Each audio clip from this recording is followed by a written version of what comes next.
স্বাগতম আমাদের আজকের ভিডিওতে। আজ আমরা জানব কিভাবে কবুতর ডিম দেয় এবং বাচ্চা পালন করে। কবুতরের ডিম ও বাচ্চা পালনের পুরো প্রক্রিয়া খুবই মজার এবং শিক্ষণীয়। আসুন শুরু করি।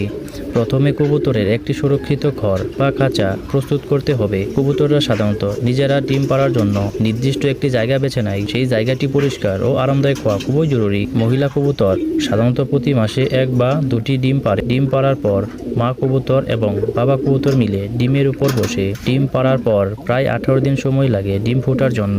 এই সময়ের মধ্যে মা এবং বাবা কবুতর পালাক্রমে ডিমের উপর বসে থাকে এবং ডিমকে উষ্ণ রাখে।